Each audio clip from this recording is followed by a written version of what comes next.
Հայաստանում կար մի պանել, որը ենթադրում էր հենց 3 գումարած 3 ձևաչափի քննարկում։ Մենք բավականաչափ հետաքրքիր ուղերձներ եւ նաեւ վերլուծություններ լսեցինք։ 3 գումարած 3 ձևաչափը ինքը ինչ էր ի սկզբանե նշանակում, որ Հարավային Կովկասում եղած խնդիրները պետք է լուծեն Հարավային Կովկասի 3 երկրները եւ նրա հարևան 3 մեծ պետությունները։ Իսկ եթե խաղաղության գործընթացը հաջողում է, ապա սա նշանակում է, որ Հարավային Կովկասի երկրները իրենք կարող են իրենցից խնդիրները լուծել առանց կողմնակի աջակցության։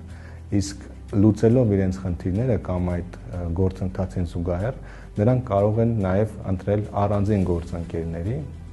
որոնց հետ առանձին ձևաչափերով 3 գումարած 1 ձևաչափով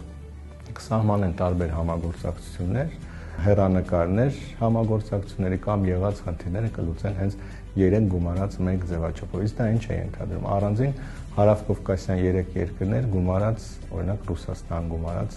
Իրան առանձին գումարած,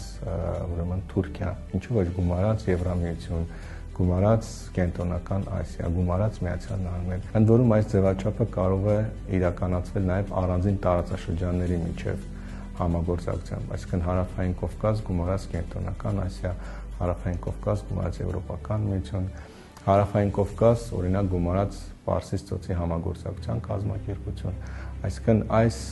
ֆորմատով, բայց հենց դրա մեղքն այն է, որ առաջին հերթին պետք է Հարավային Կովկասը վերածվի ինքնուրույն, ինքնավար, անկախ սուբյեկտի